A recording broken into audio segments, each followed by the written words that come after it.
Well, hello, loves. What's up? Normally, I think I might be losing my voice and like I'm afraid to actually sound like I'm sick now, which is stupid. I'm not, but I haven't talked in a long time this much. So, back to work. I was off all last week.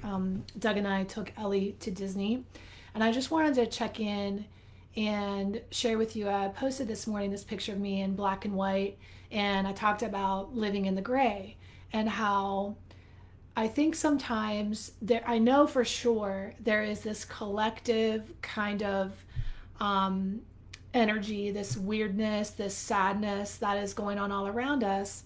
And I wanted to address that because I think, and hello, say hello when you're here. I just launch right into things sometimes, but say hello when you're here and share yourself. I'm Heidi, by the way. If you're new here, I guess I should tell you. Normally, I talk about just relationships, but my real passion is self-love, and overcoming codependence. And codependence is this thing that we need permission in our lives to make sure other people are okay with us so that we can be okay with us. And my life has been a constant study in shedding the desire for other people's approval and learning how to root down on my own value and speak my own truth and set boundaries where I need to so that I can live the life that I really deserve, right? And not live my life for everybody else all the time. Hey, Erica, good to see you. So, I want to talk about feeling feelings. And why is this so important? Well, it's not for people who have no problem feeling their feelings, but there's a lot of us that do have a problem feeling our feelings, especially when they're not good feelings. It's not a popular thing to feel meh or blah or whatever. In fact, I remember a time when I used to get so pissed off when people would be like, "What's wrong with you? What's wrong with you? Are you okay? Are you feeling okay?" And I knew they would say that to me because I was the person who was always awesome when you asked me. I always had a permagrin slapped to my face. Even if I was in pain, you would never know it because I thought the only thing that was attractive, and I needed to be attractive all the time, was to always be in good spirits, positive, feeling great. And I engaged in that toxic positivity conversation too. But, hey man, the jig is up, right? I think we need permission to say, kind of sucks right now, not to live in it, not to crawl inside the hole, but to actually give ourselves permission. Here's what happens. As soon as we start to say, I don't feel great, I'm not happy right now, it's kind of sad right now, this is bothering me, you have 14 people coming up behind you going, it's really not that bad. I mean, if you really look at it, isn't that a quality problem? I mean, how could you really feel sad right now? It could be so much worse. That's like the abused kid in the household who got slapped instead of beat. Or the abused kid who says, well, at least your parents just verbally abused you and they didn't beat you.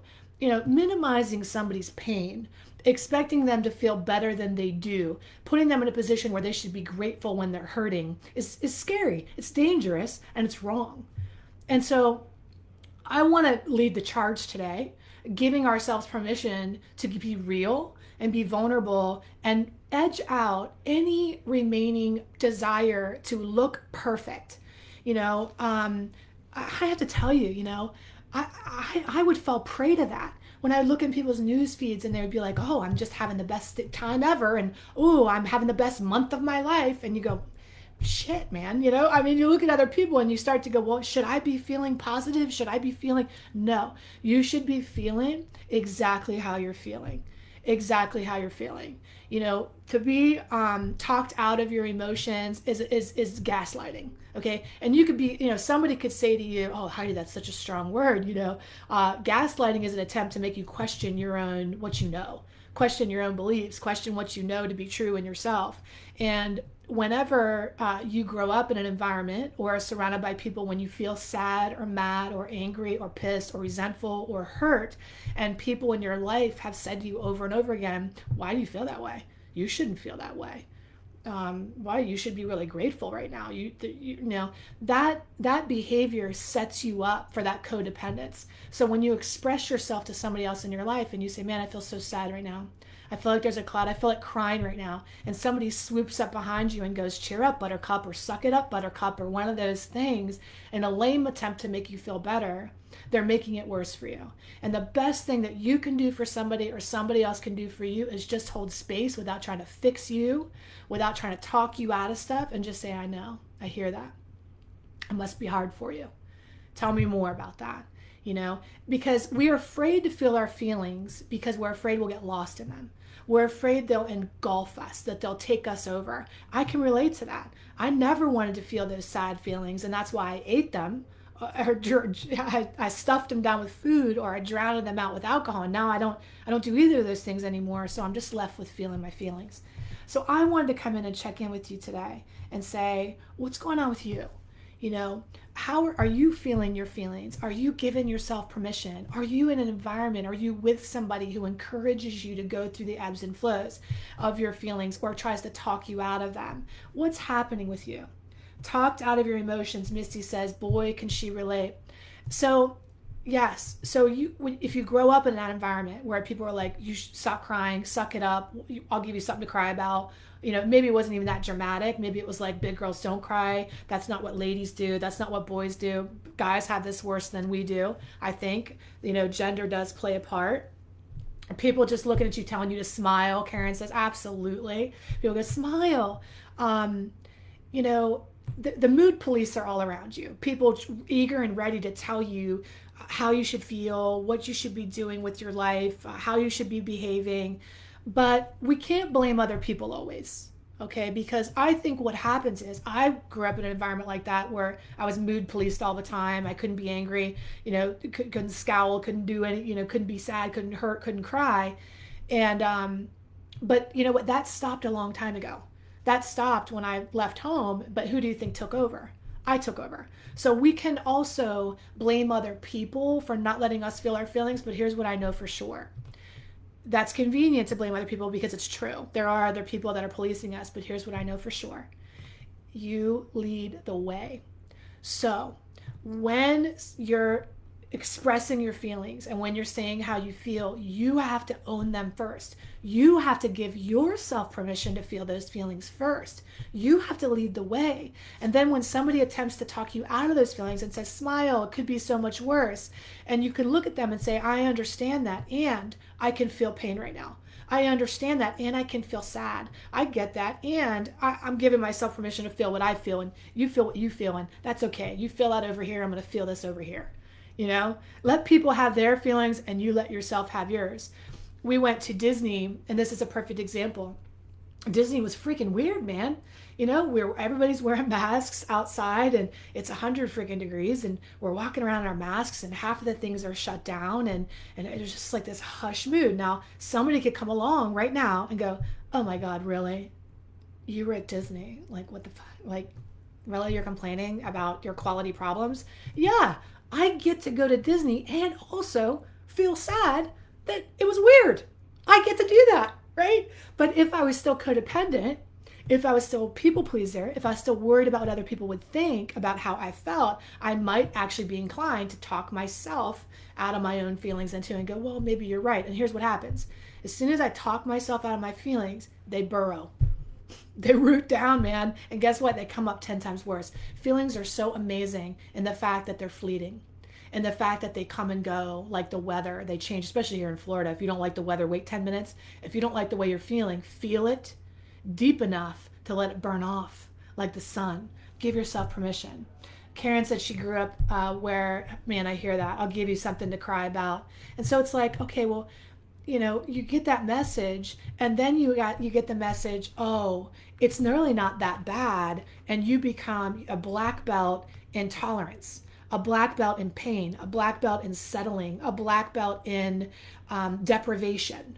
Like we win a prize because we can be so deprived. We can just settle and tolerate so much, and we think there's a big prize for that. Look how much shit I can put up with and not complain.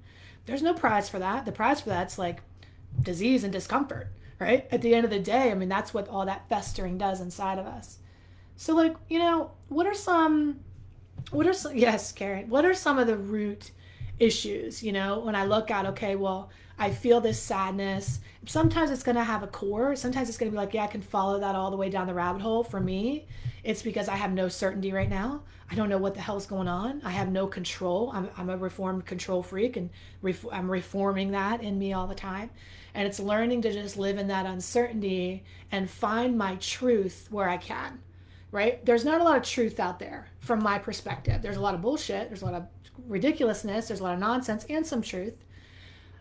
But it's not enough for me to feel stable and secure right now. So I have to look within.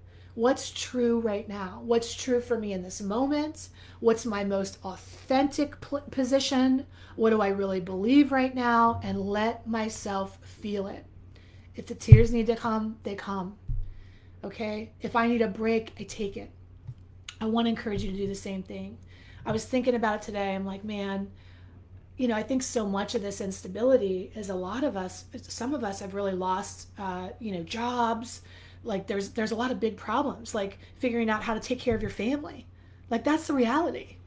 That's the reality, right? A lot of people are in this boat. Like, how am I going to take care of my family? How am I going to provide? Where's it going to come from?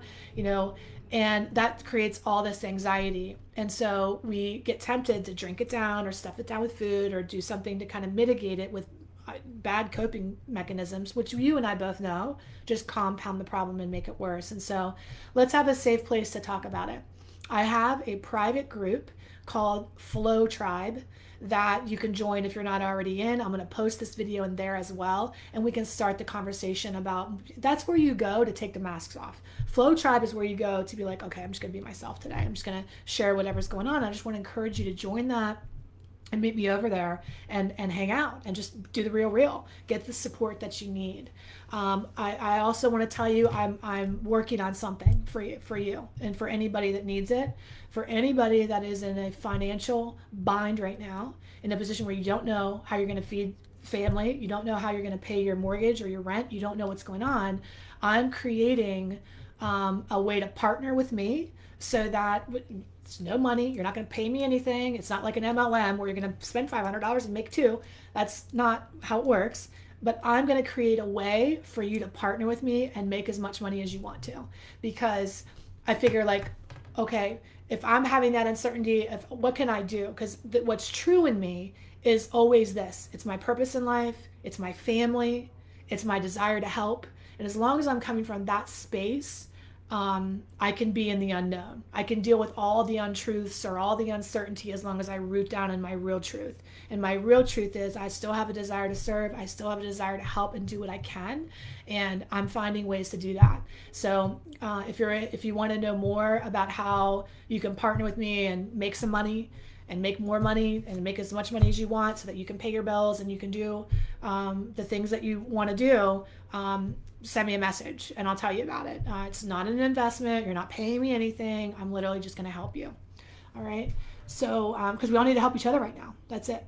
So anyway, I just want to encourage you to feel your feelings. Go join that Flow Tribe. It's a free resource that I have over on Facebook. Just join it.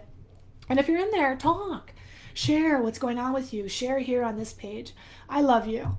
I want you to have a great week. I want you to be where you're at. And find a way to give yourself the permission that you may still be seeking outside of you to be wherever you are. All right? It's okay to be where you're at. I love you. Have a great week, and I'll see you soon. Okay.